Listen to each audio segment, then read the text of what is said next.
Kembali di Rakyat Bersuara, saya Aiman Wicaksono. Sebelum saya ke Bung Haris, tadi Bung Haris saya janji akan Bung Haris, tapi ada pembicaraan tadi pada saat jeda menarik oleh Babe Haikal. Saya ingin tanya, tadi kan sempat juga bertanya kawan-kawan. Pembicaraan jeda jadi live begini ya? Iya, harus ini kan transparan. Jadi ada banyak pertanyaan. Pak Prabowo sebelum apa bahasanya menghadap Tuhan. Gini. Ya, Saya kan suka diundang untuk diskusi gitu ya. Dan langsung suka, dengan Pak Prabowo? Iya. Oke. Dan juga suka diundang dalam acara misalnya ada pengajian atau buka puasa bersama gitu kan. Bahkan dari zaman dulu. Ya. Dari dulu ya ketika masih zaman periode 2018, 2019 yang saya sampaikan itu sering sekali berulang-ulang. Apa itu? Begini. Ibnu Arabi itu pernah menulis dalam bukunya judulnya Al-Futuhat Al-Makkiyah jilid 7. Dia bilang begini. Negara itu harus bisa menjamin rakyatnya terbebas dari lapar dan terbebas dari takut. Dalilnya at'amahum min ju' wa amanahum min khauf. Al-Quraisy.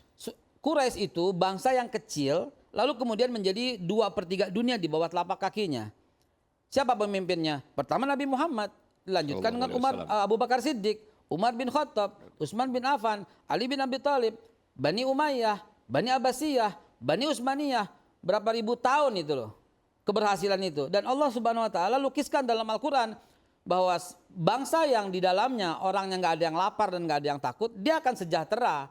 Begitulah beberapa tafsirnya dengan mengabaikan asbabun nuzul dari surat Al-Quraisy tadi. Dan itu disampaikan ke Pak Prabowo oleh seorang Babe Haikal. Dan saya sering sampaikan itu. Sering bahkan? Sering. Dan kemudian terjadilah mungkin dalam perenungan, dalam pemikiran, dalam program gitu loh. Akhirnya adalah suasana yang dibangun oleh beliau. Suasana apa yang dibangun oleh beliau? Dalam pidato-pidatonya, saya presiden yang akan mencintai rakyat yang baik yang mendukung saya maupun yang membenci saya. Itu beliau udah menjamin rasa aman di dalam bernegara. Dan kemudian beliau juga melancarkan program untuk makan siang gratis. Itu lapar. Itu juga menjamin. Jadi dari kata-katanya dan dari perbuatannya telah tercermin menjamin rasa lapar dan rasa takut. Itu masalahnya Bang. Nah, kalau lapar makan siang gratis, kalau takut apa? Loh, kan udah menjadi kan komitmennya udah berkali-kali diucapkan. Saya presiden yang akan mencintai semua rakyat, baik yang mendukung saya maupun yang membenci saya. Artinya yang membenci nggak bakal diapa-apain gitu loh. Keren. Mudah-mudahan lah. Mudah-mudahan begitu Be ya. Itu dia harapannya, amin ya. Oke. Oh luar biasa. Tapi soal curang-curang nggak diceritakan sama Pak Prabowo. Maksudnya kalau pemimpin mendapatkan kekuasaan dengan cara curang itu juga nggak baik juga Be. Kan berulang kali dibilang yang curang tangkep. Emang curang perintah beliau? Yang ditangkap siapa? Yang curang. Oh berarti istana itu. Silahkan, yang curang tangkap. Gitu aja prosesnya. Gitu aja kan. Dan yang curang memang perintah beliau. Ya kalau soal curang udah selesai lah. Karena Nah, Mahkamah Konstitusi beliau sudah kan memutuskan. mengangkat kembali. Ya, saya katakan kembali gitu loh. Ya, Siapa yang selesai. curang? Emang Tuh, yang Bung Refli punya keyakinan ya silakan.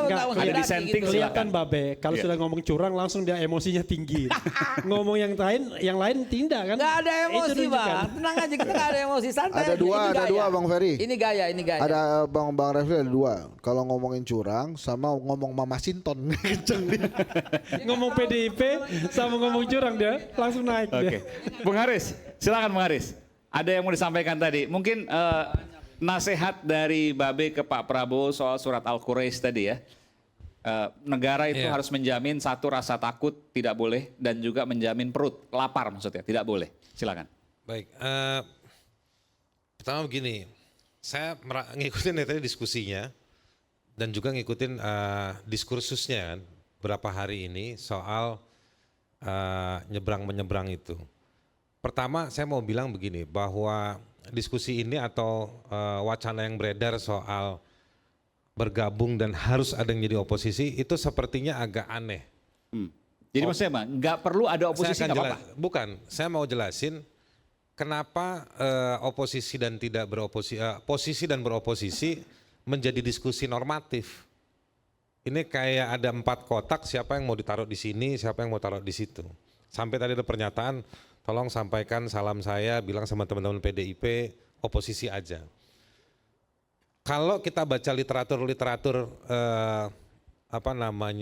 literatur humaniora ya terkait dengan soal situasi politik gini ya, dari kajian sosiologis, politik, hukum.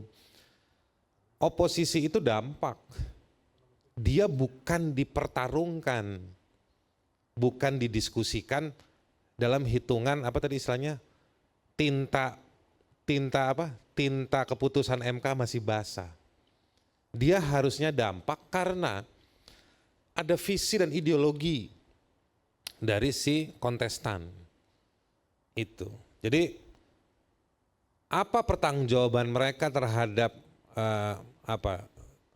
saya ke Banyuwangi mau ke tempatnya petani pakel di pelabuhan di Banyuwangi, tak berhenti ketemu pendukungnya PDIP, ya kan? Saya pernah ketemu pendukungnya Anies di daerah, yang mereka tidak punya atau tidak melengkapi dirinya untuk berimajinasi akan gabung dan apa-apa. Mereka ideologis mendukung Megawati, mendukung Anies karena ada melihat harapan di sana. Jadi menurut saya oposisi adalah konsekuensi. Dia bukan sesuatu yang didiskusikan untuk ditempatkan. Otomatis harus jadi oposisi kalau tadi bahasanya kan kalau kalah, bukan hanya kalah. Gambaran idealnya adalah yang di koalisi Indonesia Maju pun harusnya ada yang tiba-tiba keluar. Kenapa? Saya kira makan siangnya pakai daging, ternyata kangkung misalnya. Dia juga check out.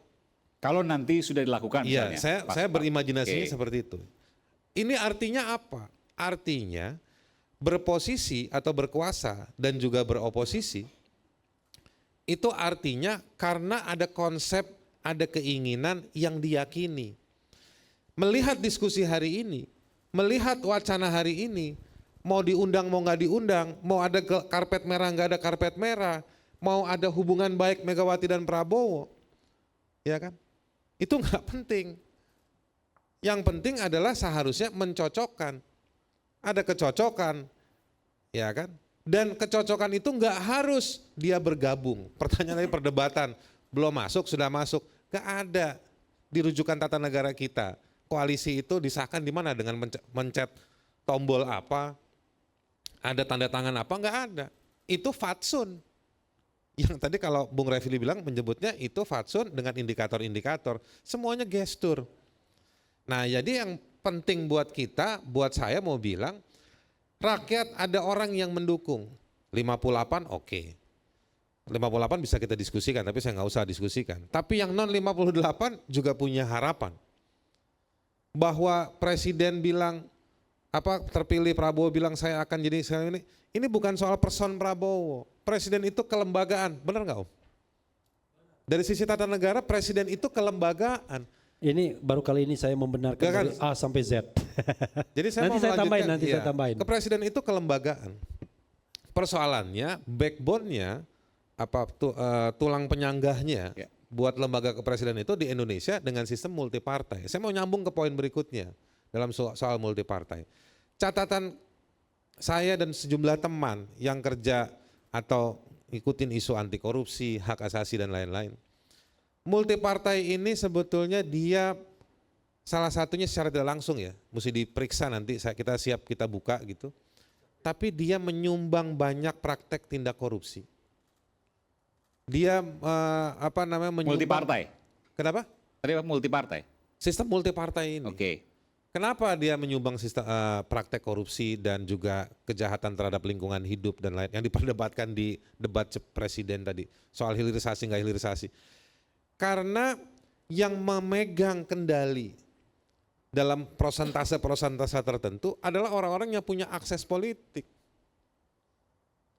Sekaligus ini saya mau mengkritik pernyataannya Babe Hekal tadi yang bilang bahwa kalau ada ini saya omongin, gak semua orang rakyat jelata itu yang jadi korban dampak pencemaran industri nikel, banjirnya batu bara, punya akses ngomong sama Prabowo seperti Babe Hekal ini, ya kan?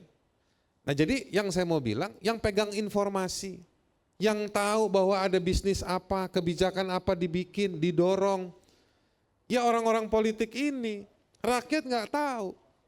Nah, kalau multi partai mereka akhirnya berbagi.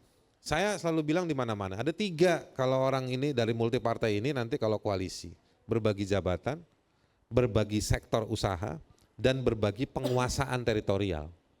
Di daerah ini siapa yang main, di daerah ini siapa yang main. Jangan lu masuk ke Maluku Utara, lu main di Sulawesi Tenggara aja.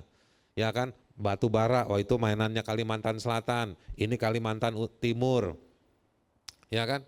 Kalau pabrik di sini, wah itu yang main geng ini, itu kelompok ini, jangan diganggu. Properti juga seperti itu. Jadi kolaborasinya, kalibrasinya antara si pejabat, jabatan, sektor usaha, dan juga wilayah. Ini 3.